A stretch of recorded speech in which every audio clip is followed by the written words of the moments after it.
if you are struggling within your relationship, come together, go to a wellness retreat, seek out counseling, and start finding something that you are both very passionate about, that you can have that shared sense of purpose, and watch how that connection comes back together.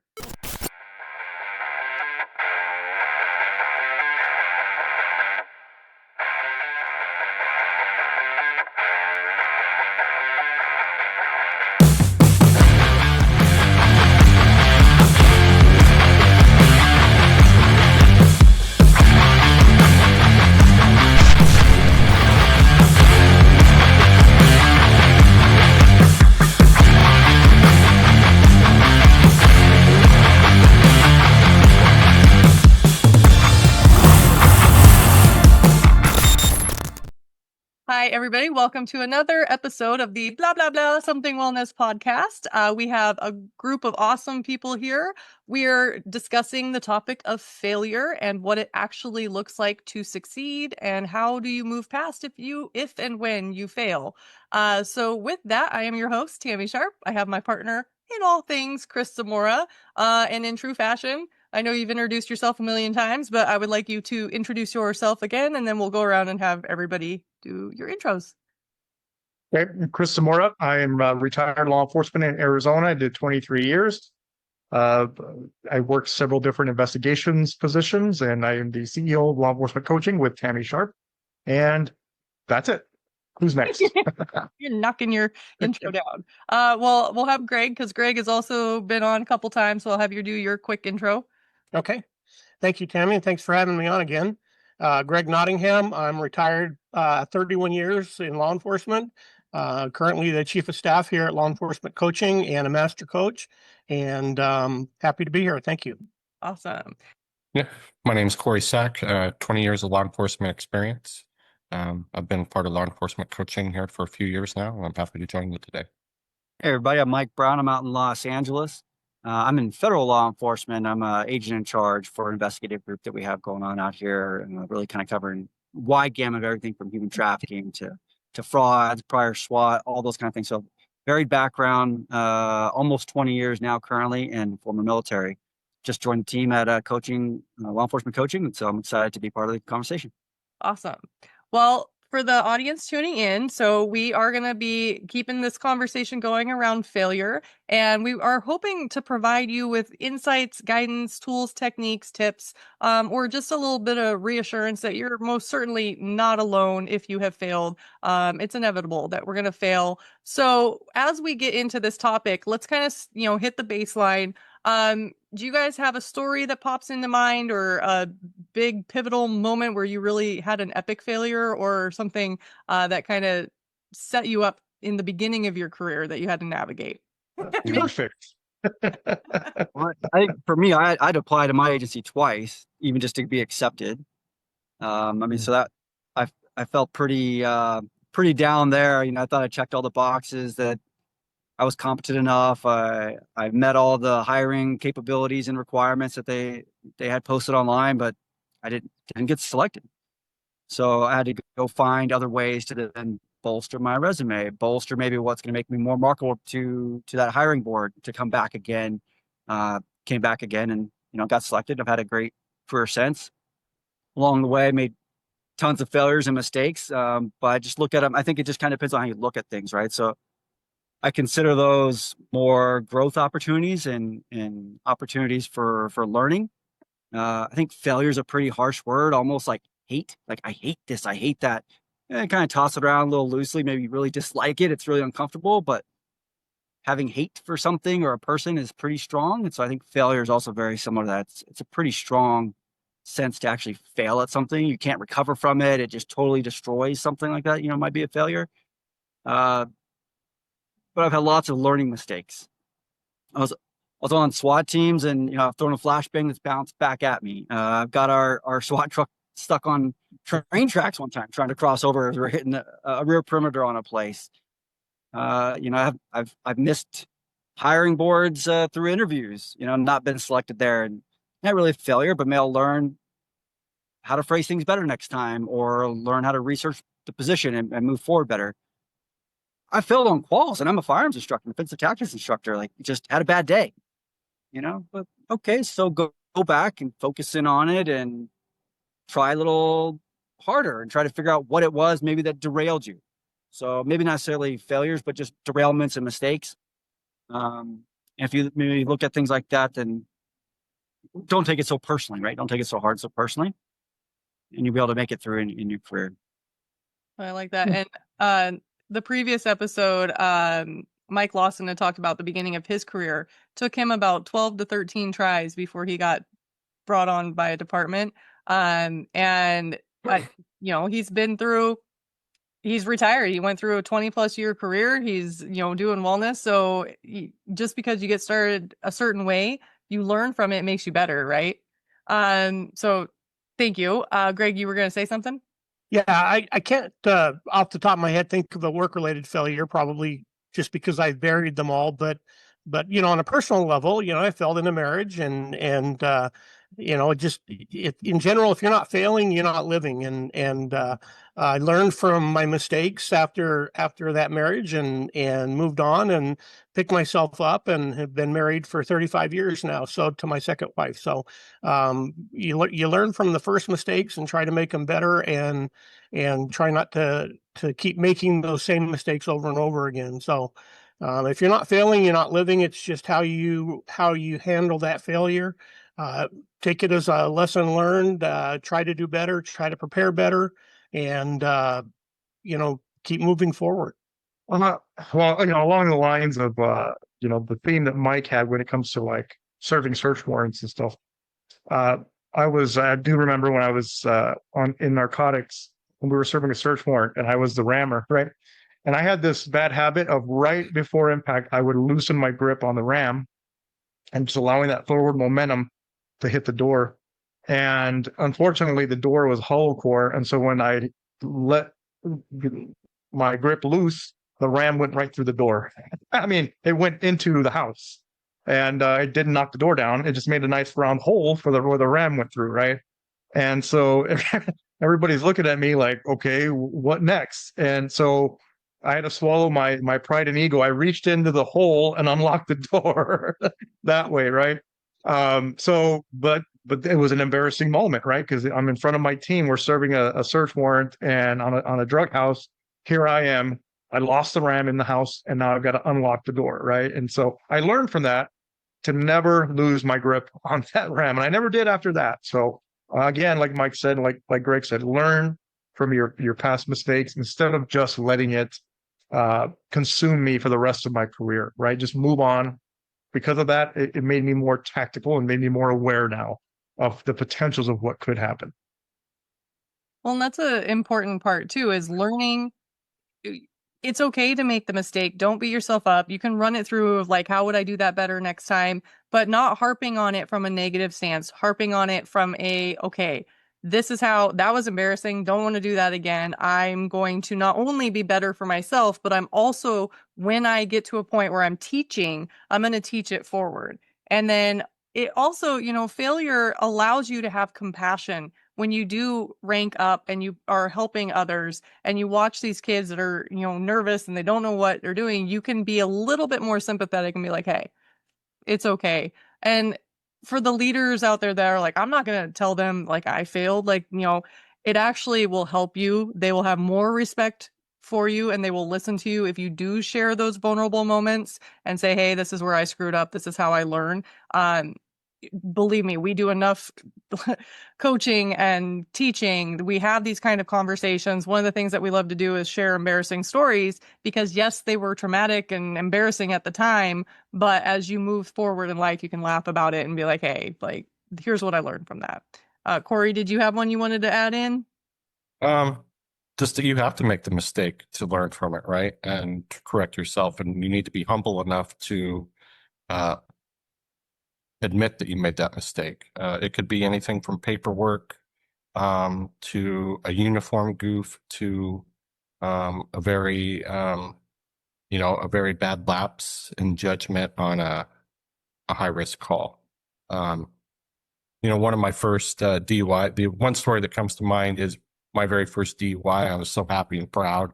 But when I went to court, I lost it right away because I forgot to add an Appendix 2A checklist. I didn't know I was supposed to add that. So I just thought it was a checklist. But what I learned is that, I shared that story with others so they didn't make the same mistakes. When I became an FTO, I shared that story. So hopefully they would remember my mistake. But one thing I tried to learn from others' mistakes as well and listening to their humble stories. So just being able to admit that you make the mistake, talk about it. Sometimes you learn that others have made that mistake. But one thing also that comes to mind too is sometimes officers make that mistake and it costs them their life. And it's just that little bit of lapse of judgment. Maybe they took that left step when they probably should have been taking that right for cover, So I'm just glad that I am able to make those mistakes and move on and talk about them. And it wasn't a mistake that cost me my life. Well, and there's a couple of things that you said in there, but I want to touch on that, where if you do have an officer that made a mistake that cost them their life, we are in the wellness space. So what kind of guidance would you have for the other officers? Because that could probably be kind of frustrating, if especially you lose somebody to an obvious mistake. I'm just throwing out hypotheticals as you said that, but and maybe you see the body cam or you see it and there's got to be some anger and frustration and emotions that are going to be held on to of like, oh, if they would have just done it this way, that wouldn't have happened. What kind of guidance or advice or thoughts do you have around somebody that witnessed somebody make a mistake, whether it cost them their life or not? But how do you think you would process that? Does that make sense? I think it's easier for you to make that mistake yourself and admit it, compared to making a mistake and having someone call you out on it. You become a lot more defensive, I think. Yeah, we have to be careful, but we don't would have, should have, and could have, when something happens like this, because we can't go back in the past and change it, right? We can learn from it. We can learn and create training around that so it doesn't happen again.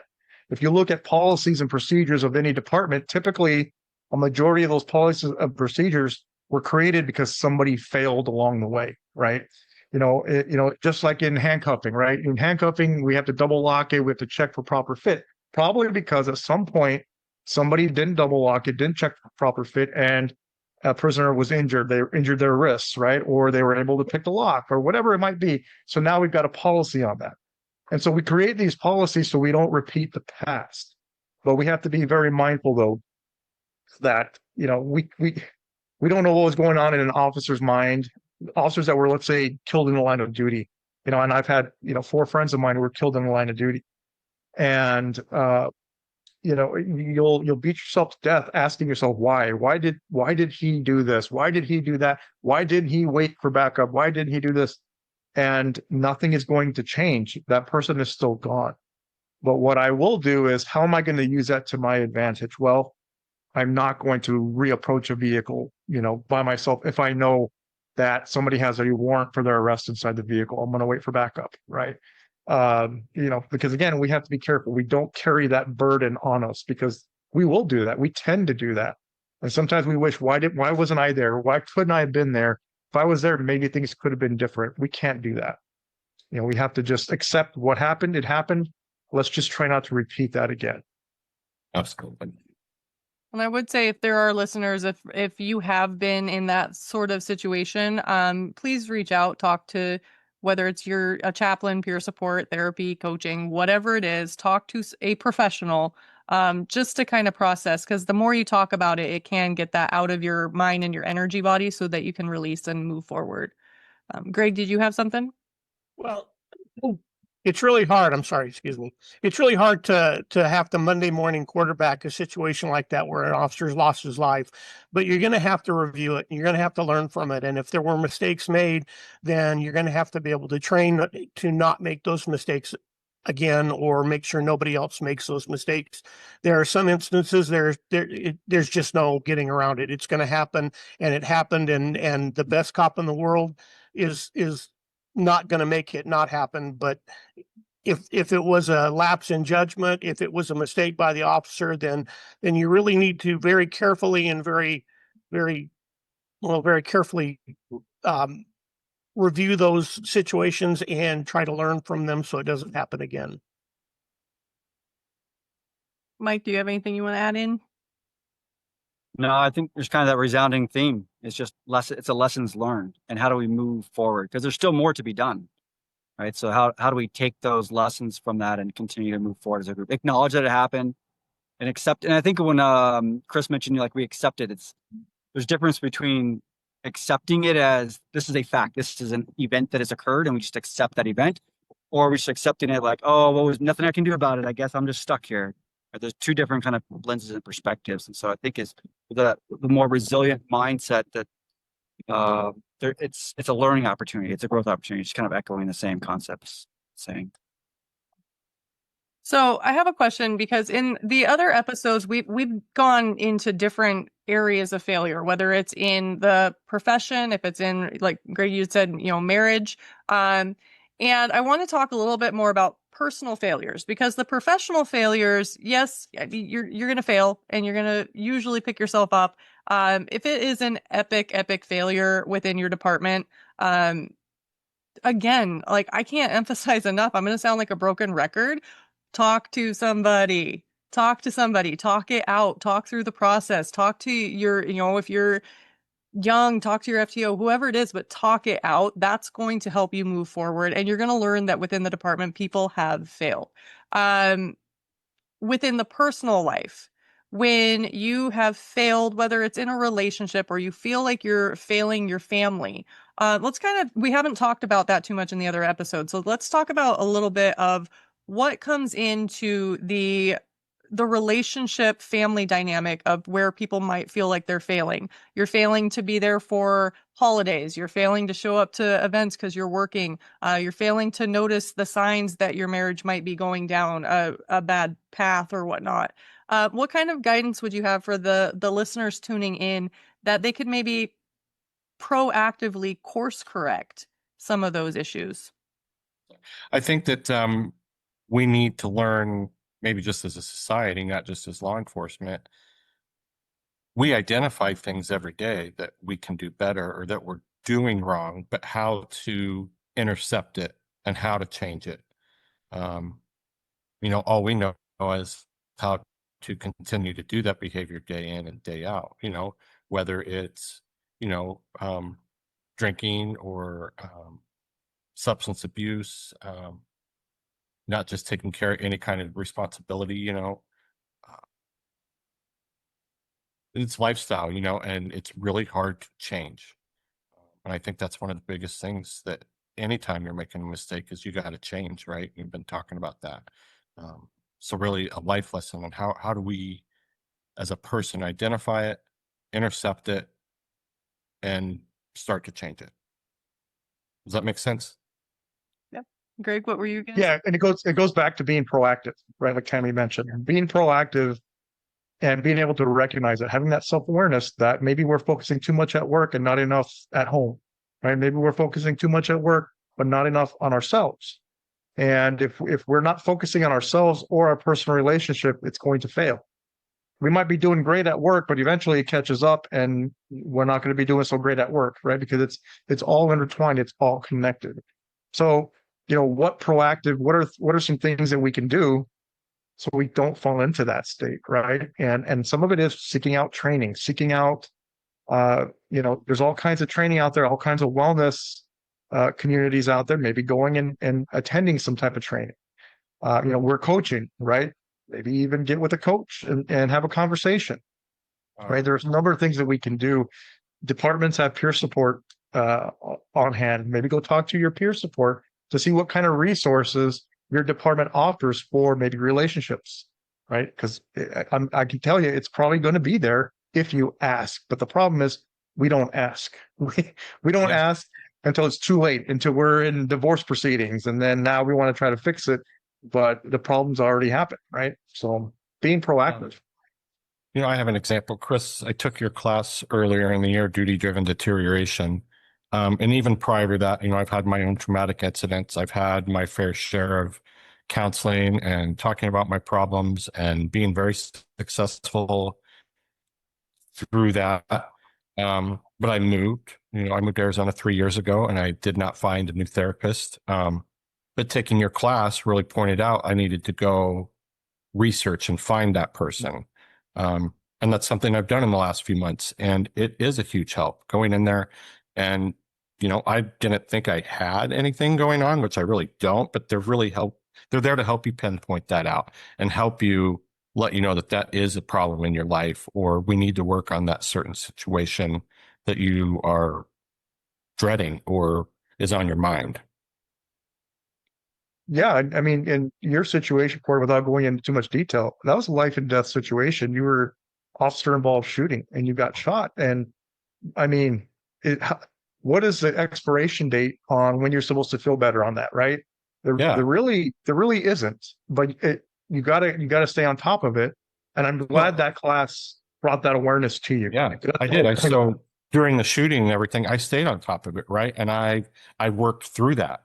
But now that I'm seeing someone new, it's the other parts in my life, very minimal, that are nowhere near traumatic as a shooting, but they still resonate with me. They're things that are holding me back, right? But it's just to go to show, like I said, I've been in a shooting. I was in the hospital for a month. I just had my 11th surgery. It really doesn't hold me back in life. If anything, I've done great from that. But there's also, like you said, you got to continue to work on it. Life continues to happen. Greg, And it's one of those things where you're in it. Sorry, but like when I went through it, I was in bad shape and I went and I sought help, right? I went and talked to a therapist. And then I got better and I said, I don't need therapy anymore. And then eventually what ended up happening, I needed therapy again, but it was too late. I'd already snowballed out of control again. Because we tend to think, oh, I'm good, don't need it anymore. Well, what's wrong with doing it on occasion, right? What's wrong with going and talking to somebody, even though if you don't think you need it, just having somebody to talk to.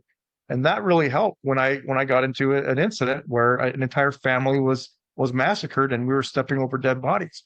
Because I had a therapist on deck and I already had it scheduled, like the very next day after this incident, I went and I talked to this person. And it was so convenient. It was like perfect timing that I had this, but I maintained that connection. Had I not maintained it, I probably would have bottled everything up, not talked to anybody about it. Eventually it would have surfaced. So yeah, sorry, go ahead, Greg. What did you have? That's all right. Actually, Corey, you and Chris covered a lot of what I was going to say anyway, but I was going to reference, Chris, your duty-driven deterioration training. And, back to Tammy's question of what can you do if you're failing your family while you're working, and are you hard charging, dedicated employee, or are you overinvested? I started out in my career as a hard charging, dedicated employee and quickly became overinvested. And it cost me one marriage. And during that time, I had no interest in talking to anybody. I wasn't going to go to counseling. It just isn't working. So you're done. And thank goodness my wife now is in law enforcement and is familiar. And she knew I loved the job, and she knew the job was really important to me. And so she was able to work with it to a certain degree. But, when you're leaving your family at a restaurant, when you get a call out and calling somebody to come pick them up because you're going to race home and jump in your patrol truck and head to your call out, maybe you're a little overinvested. And thank goodness, once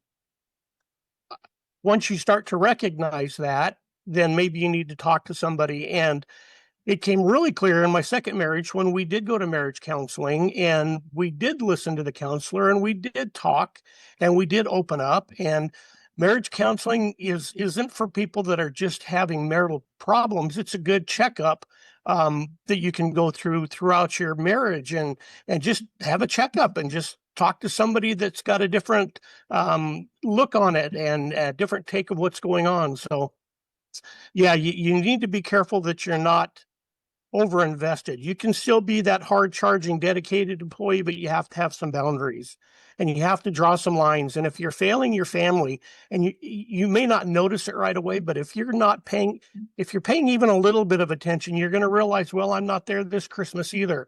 Well, I'm not there for that kid's birthday, or I'm not there for this anniversary. I'm always working. Well, maybe there's something wrong, and you need to reevaluate and set some boundaries with work and say, okay, I've been called out 8 times this month, call someone else. And you just need to stick with those boundaries. Well, I think with the marriage and the relationship, a lot of times people wait to go to counseling until you're already in the tailspin, and now you're trying to pull out. And so it's a reactive approach. I always say, like if you worked with a coach or a counselor when you're good and you learn some different techniques, but the reality is a lot of people won't do that. Even, we could preach it all day. But if you're in a healthy space, basically the pushback's gonna be like, we don't need a counselor. So this is what I would say to the listeners, especially the spouses. If you're in a first responder relationship, marriage, there are so many organizations, nonprofits, different companies that are putting on couples retreats across the country where you can take 2 to 3 days, sometimes it's a week, and go check out of the norm and go be in a couples retreat. So it's not therapy, it's a retreat. You are learning and working on your relationship. Depending on which ones you go to, there might be activities or, field trips or whatever. You go do different things. But you're also in a culturally competent environment. So they are going to understand the stress and pressures. It's not going to, a hippie retreat where everybody's smoking weed and you guys are sitting there like, nope, this doesn't work for me. So I would just say, if you are wanting to make sure that your marriage is healthy and happy and vibrant and all of the stuff, every once in a while, schedule time to look into one of those retreats, not just a vacation. And I keep seeing YouTube videos, but family vacation, that's like an oxymoron. If you have kids, that's a trip. That's a family trip. That's fun. That is not a vacation. It's work. That's work. And the mom for sure is tired. Just saying. Just saying. Yeah. Well, I think those family trips are important, but you have to have time with your spouse. There's You a have to difference. set that time away for your spouse and leave the kids at home. Go on a small trip, do a staycation, do something to spend time to rebuild that relationship with your spouse, and don't just always have the kids with you. You've got to have a break from that and make each other strong and help each other out through not just the marriage, but raising the kids. Well, and without the guilt. A lot of times parents have guilt for, well, my kid would, I'm leaving my kid or whatever, but putting the relationship as a priority will help, because again, you cannot give from an empty cup. On a personal level, you have to be doing the self-care. We started this podcast. The entire month is about prioritizing self-care. Have to take care of yourself. But your relationship, you also have to put energy into it, especially when you're in the first responder field, because you're giving to so many different places. The divorce rate is ridiculously high in law enforcement and first responder fields, which we have, we talked about this a little bit in a previous episode. But one of the things that I have been looking at a little bit, there's all sorts of things that go into a failed marriage: miscommunication, misunderstanding, expectations, all of that. But one of the common themes is that officers get accused of cheating with coworkers, dispatch, or whatever that looks like. And so I've kind of been like, well, why? And the typical answer is like, well, you're spending more time with your colleagues than you are with your family. And that is true, but that's not what breaks a marriage. And one of the things that I'm just kind of exploring more is somebody, I don't remember who it was, but a video popped up. Shared sense of purpose. So if you're in your marriage, but now maybe you've had kids and the mom is staying home, she quit her job, she's staying at home, you are out doing, and this is whatever your dynamic is, male, female, whatever, like just go with me on this, right? So if you have the mom staying home and you have the officers working and doing all this, trying to contribute, and they are working closely with someone else, and there's a purpose. They want to serve, protect, go after the bad guys, whatever. And the relationship no longer understands the shared sense of purpose. That could be something you might want to look into, where you're starting to disconnect, because the purpose right at this point is like, well, we're going to stay together for the kids because that's the shared purpose. But the passion and the hobbies and the communication, the connection has now gone apart.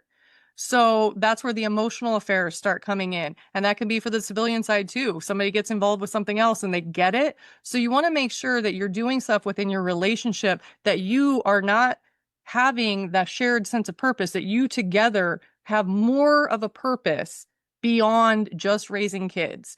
I think that's probably what feeds into, a lot of people are like, well, our faith, our religion kept us together because it's a shared sense of purpose. So kind of, I'm on another Tami tangent. It's what I do. But if you are struggling within your relationship, come together, go to a wellness retreat, seek out counseling, and start finding something that you are both very passionate about, that you can have that shared sense of purpose, and watch how that connection comes back together. It's my little 2 cents. Awesome. Mike Brown, what you got? You got any inputs? Your passion and purpose is really, really key.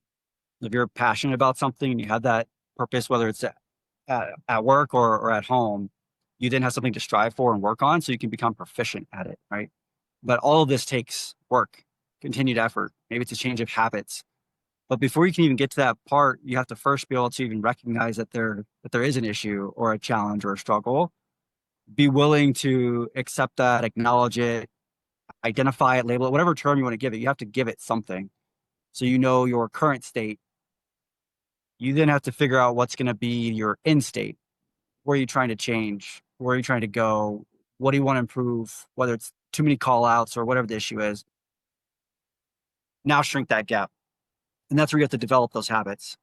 You know, if you want to be great at shooting, you got to go to the range and shoot, right? You can't just go to the gym for a little while or go run a few miles. I'm like, well, I'm good. I guess I exercise, so I never have to do that again. Like, you have to maintain it. Back to the points of your duty-driven deterioration.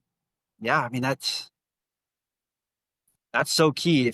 There are ways out of it. I know, because I've been there. I'm probably still there. Or, well, I'm the guy. Like, they're calling me because I'm the one with the answers, or I'm the one that has to respond because I'm the one that covers this area. But maybe you can look at some, and maybe you do have to do that for a little while. But maybe you can look at some other options where get somebody else trained up, have a second person who's trained up to be able to respond. Maybe actually pre-book your leave and take it, and don't answer the phone and keep looking at it and kind of draw yourself back into then what's, and then the follow-ups, and the next thing you know, you spent your whole vacation responding to emails and being on the phone and still working, right? So you have, but before you can do any of that, you have to identify where you're at now and where you want to go. And of course, working with a coach is a great way to do that. But just within yourself, right? You have to be able to acknowledge that and accept it, and then be dedicated to sticking to whatever that path is going to be. It's not always going to be that easy. Yeah, and for all those listeners out there who have not attended the duty-driven deterioration class, what is the difference between dedication and overinvestment? Because this is a trap that we all fall into. Is we are dedicated cops, right? Especially at the beginning of our career, we love what we're doing, we're excited about it, and so we are dedicated to our career. Well, the difference between dedication and overinvestment: when you're dedicated to yourself, you're dedicated to your family, you're dedicated to your career.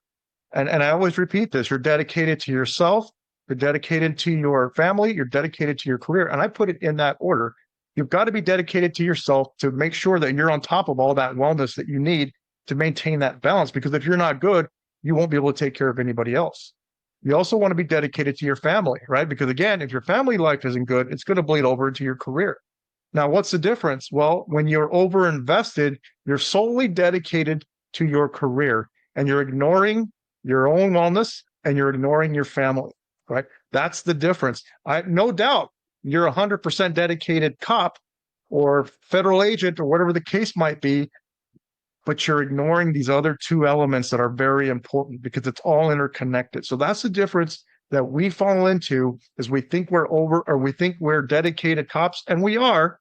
The problem is we're ignoring ourselves, our own personal wellness, and our families. And that's what's important. This is what we have to be able to recognize. And Tami, you're right. Officers tend to, when you're involved in a major incident together, it brings people close together. It does. That's just the way it is.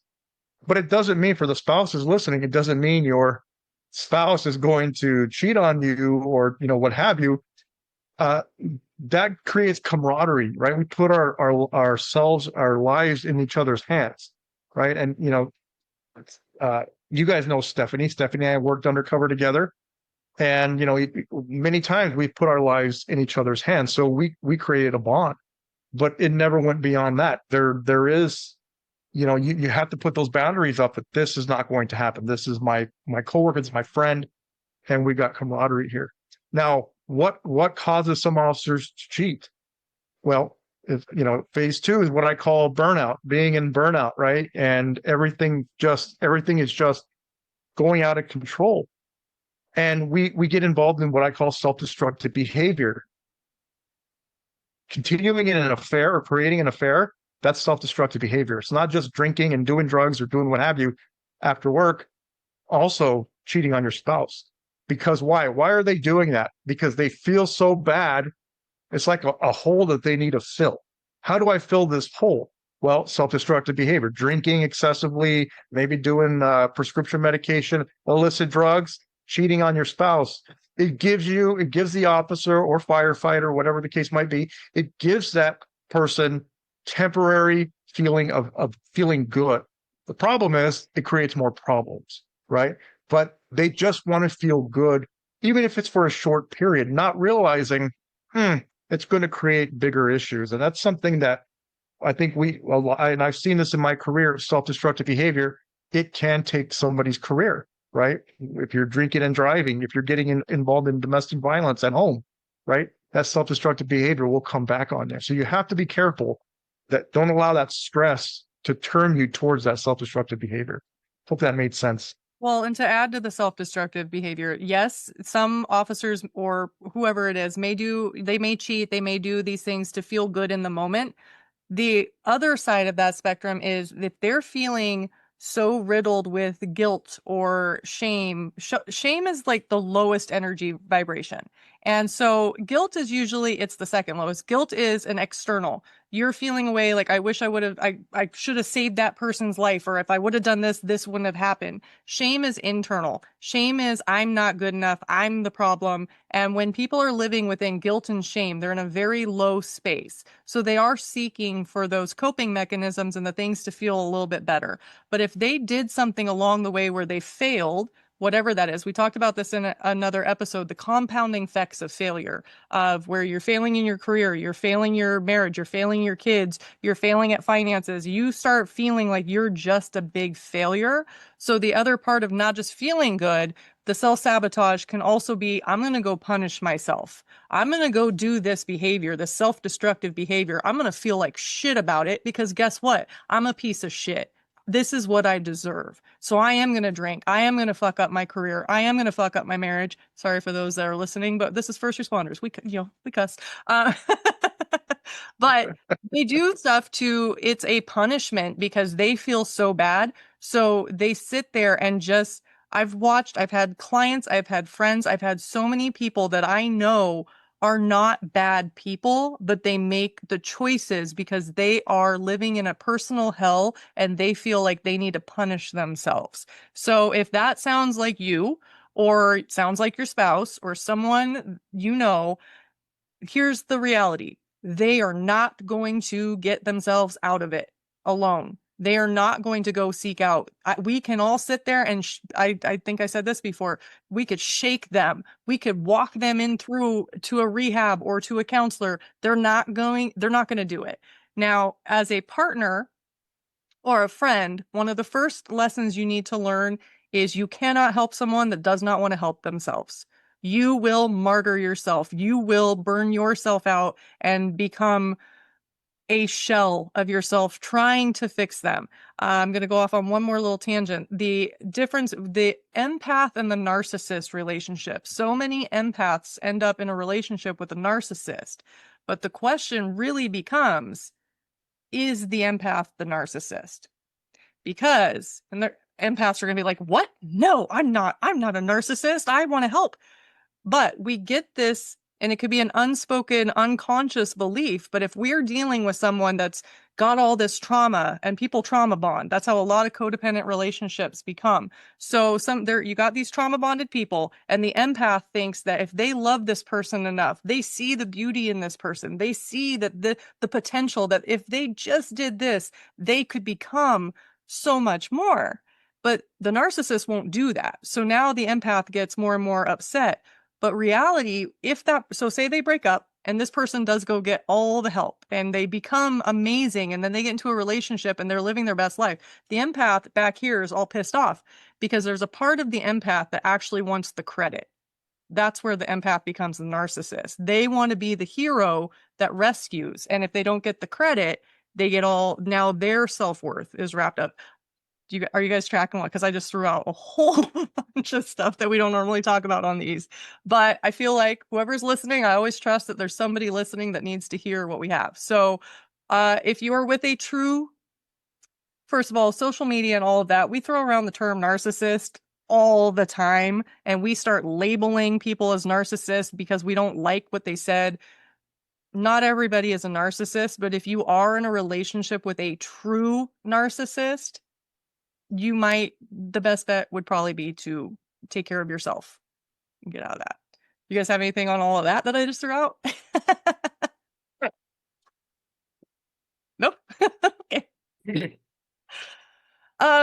Cory, you have dealt with your dark shadows and dark night of the soul. So when you were in some of your darkness, not your shooting, but the drinking phase, do you want to share pull back the curtain on what you were dealing with or what your mindset was? Oh yeah. You really are. You dig yourself a hole and you just try to keep going. You're literally just trying to make it through the day. And that's with your relationship and your finances and work, and everything. But really they say that you hit rock bottom, but I think that can be for many different people. But in my case, I had deteriorated my health, to the point where I had to go to the hospital. So that was my wake up call. And then my wife too, she set her boundaries. And so she presented those boundaries to me, which I think was fair. I could make this choice and we could have this outcome, or I could make a different choice and we know the outcome. So I was lucky enough to have a supportive spouse that presented options, right?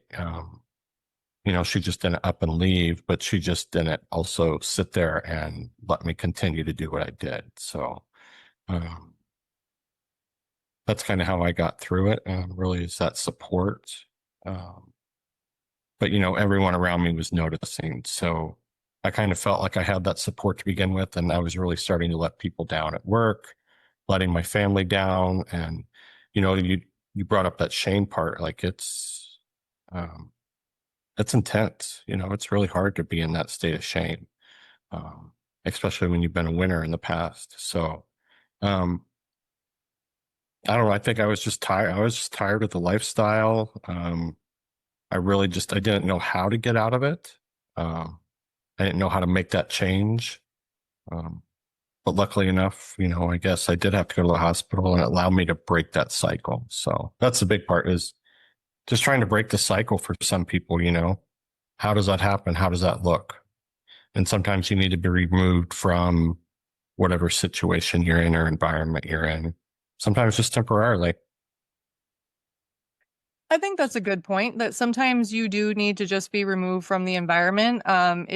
Especially that is one of the big things with addicts, is when you are in recovery, change your friends, change your routine, change everything for a minute, take a break, because otherwise it's very easy to fall back into old ways. And you could be doing all of the work. And we look at addiction like drugs, alcohol, like the hard addictions, but there are so many soft addictions that nobody ever talks about, that we are all more hard.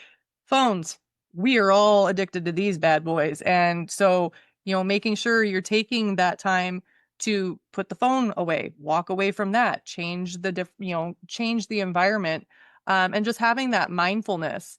And within relation, I'm just kind of going into relationships a little bit more because, the divorce rate is so high. Everybody in first responder field talks about the divorce rate, but there's not a lot of solution, or talking besides counseling or whatnot.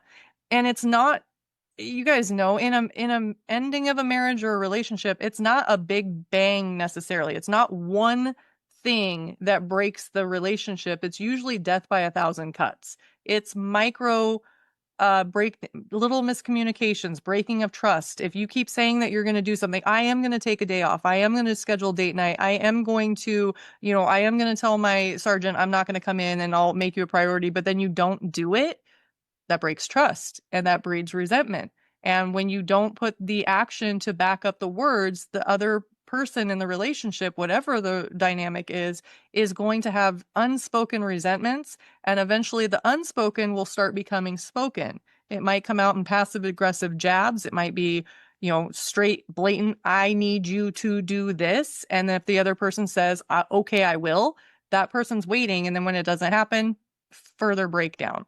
And so there are ways to shift this whole high divorce rate in first responder field. One, having the conversations, including the spouses. If more departments reached out to the spouses, included them, not just in the right out of the academy, the pinning ceremony, like, hey, spouses night, come on in, but like actually consciously brought spouses in throughout the career, it would shift everything. I totally agree. I totally agree. Um, And really, I would highlight, to help with that, the workshops would be a huge plus. It's something that I've been looking into, but I think it looks great. I think Greg had said, just, you don't need to just get away. You also need to get away and work on each other. Yep. So, and that work word doesn't need to mean work. It just needs to mean that there's effort in the relationship, when you're alone. I like that reframe. Nobody wants to work. You don't want to get off your Right. job and go put work into your relationship. Effort. Put effort into your relationship. Even if you just say that to your spouse, I put some effort into you today. I got you coffee. Chris brought me coffee the other morning and I woke up being like, yay! Even last night I didn't feel good. I was laying in my bed. He brought me in some nachos. I had kind of asked, but jokingly, and I was getting ready to go get them. But he came in, and my reaction was, "Oh my God, you do love me! Yay!" Like little tiny things make a huge difference. It's the little action steps. Thanks. Yeah, but I got you the wrong coffee. Remember? You did, and that's a little like you should know my order, but I also didn't text you my order. That's right there. Right there. You should know my order, right? As in, I should read her mind. Now, I want all the spouses who are listening to this. Your spouse cannot read your mind. So when she asked me, suggested the night before, hey, it'd be great if you got me a coffee in the morning. First thing I said was send me a text of what you want because I will forget, right? She knows this. She knows I'm very forgetful. Do you think she sent me a text? No, she did not. So I had to go with my best memory of whatever I thought she wanted, which was wrong. And But the drink, I cannot read your mind. And like you said, you should know my order. Spouses, we cannot read your mind. So just tell us straight up what you want. We'll get it done. Spouses, put it in the comments on this one. Should he know my order? This might be that goes I was viral. going to add, your drink probably changes with the seasons. So how can he keep We up? are coming into pumpkin. Thank you, Cory. Thanks for backing me up, buddy. Oh, okay. I'm curious. Feel free, audience, to put your 2 cents in on that one. But it is a good point, though. It's tying back to what Cory said, and I've heard this time after time: is spouses basically give their first responder husband or wife an ultimatum. You better do this, or our relationship is over, right? And sometimes that we need to hear that. We need to hear that because it's like, oh shit, it's going to go bad if I don't do this, right? if the spouse is listening, if you stay quiet and they don't know that there's an issue, guess what? You're going to move apart. It's just going to happen. So if you don't want that to happen, you're going to have to speak up. You're going to have to say something. And for those individuals that has happened to, it saved their marriage because they realize, oh shit, I got to do something. Otherwise it's over. Right. I mean, that's a good point, Cory, that you brought up. Your wife did that. So awesome. Well, I want to honor everybody's time. So in true fashion, I would like to go around really quick and just have everybody put in their little mic drop moment. If somebody was just tuning into this last part, what piece of advice do you have for the audience when it comes to failing forward and what it takes to succeed? Cory, we'll start with you. Really being able to be humble enough to admit that mistake. Look at why you made that mistake. Was it an overlook? Was it an education thing? Was it a judgment? And practice in your mind how you're going to fix that in the next time. You know, this could be paperwork. This could be a relationship thing. It could be the way you conduct yourself in front of people, right? So just being able to take the time to look at that mistake, evaluate it, know where you went wrong, and practice it again. Being humble enough to do that. You're going to need to do that. If you continue to do the same behavior, you're going to crash and burn. Awesome. All right. Greg, what's your mic drop moment? Well, if you're alive, you're going to fail. So it's how you react to that failure and pick yourself up and move forward. And for those that are listening to the podcast, if you're living your best life and if everything is great, good for you. Find somebody to talk to because you're going to fail. And when that failure happens, you're going to need to talk to somebody. Coaching is a great way to do that. Just find somebody to talk to now. When you're in the moment, it's probably going to be too late. You're not going to recognize that you need the help. You're not going to want the help. You're not going to do what you need to do. And find that now. Find that person to talk to now, and fail, learn from it, and move forward.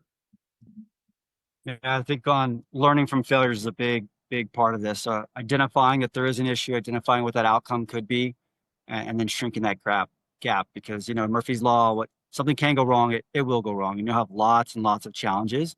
But as long as you can look at them as surmountable, they're problems to be solved, right? Which I think is a big thing even with suicide. Is like there are no more options. There are other options. It might be challenging, might be hard, but you know, you'll struggle, survive, and then you'll succeed. Chris? Yeah. So when it comes to fail, expect it. It's going to happen. That's just a part of life. And the thing you don't want to do is you don't want to just live in that failure and say, oh, I'm a failure, and then quit. That's where we lack success, is if we quit, right? We have to continue. And to be honest with you, law enforcement coaching, the whole thing, had I not failed at work in that I put in for a peer support position at the end of my career, and the department decided to give it to a young officer because they felt he could connect with the young officers that were coming on. Because of that, had I got the peer support position, I never would have got into creating a coaching platform. Law enforcement coaching would not exist if I would have succeeded there, right? I would still be with the department, and I would be affecting this much of the entire, United States now. We're across the United States. As a matter of fact, the UK and Australia actually reached out to us.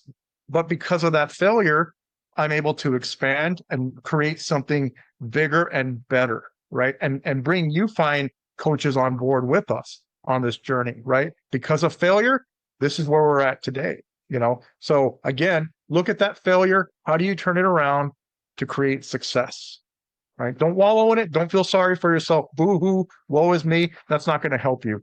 If you want to do it for a few minutes, go ahead, but you got to move forward, go on with life, and become bigger and become better. All right, Tami.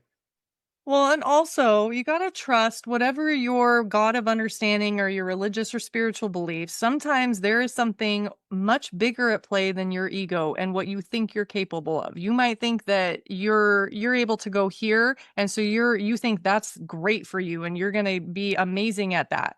And God, or whatever your God of understanding is, has a bigger plan for you that you don't get to know about. I wouldn't be doing this had it not been. I showed the picture. I need to pull my picture of my bar out. I was a bar owner on Maui and I failed epically. I was super successful for a couple years, but I failed at business and I got blindsided and had my business jerked out from under me and went on a whole path that I can't even, like, so many failures are coming into my mind as I talk about that story. But fast forward when we started our original business, I got blindsided in business again and I was pissed because I'm like, no, I already learned this lesson. I already failed. I don't need to fail at this again.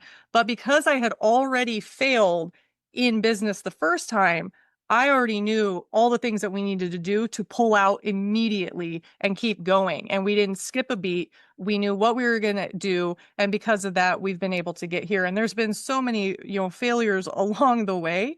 But if you talk to any successful person, if you come into the coaching and holistic wellness guru space, they will all tell you their failure stories. Anybody that's ever become anything has failed. If you have somebody that's coming at you and they're talking smack, they're judging you, they're telling you you're not good enough, that you're a failure, I would put money on it that that person hasn't actually succeeded beyond what they think they're capable of. Because those that have succeeded will teach, and those that are stuck in the failure mindset will try to bring you down. We live in a very crab in a bucket mentality. And what I mean by that, for those that haven't been, we're in the desert, so I have to explain crabs in the ocean to my desert dwellers.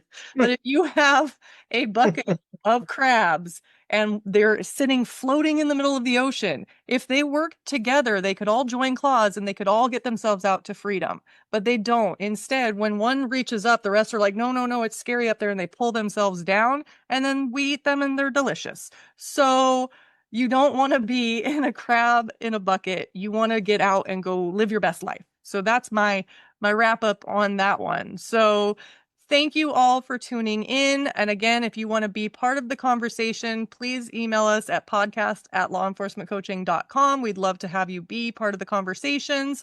Next month, we are moving into money mindset and abundance and lack, scarcity, how to financially plan, maybe some things to set you up to retire and retire well, some pitfalls to avoid. We'll get into that. You can like and subscribe and follow us on Spotify, Apple Podcasts, YouTube, all the things. And thank you all for tuning in. Thank you guys for being guests. And until next week.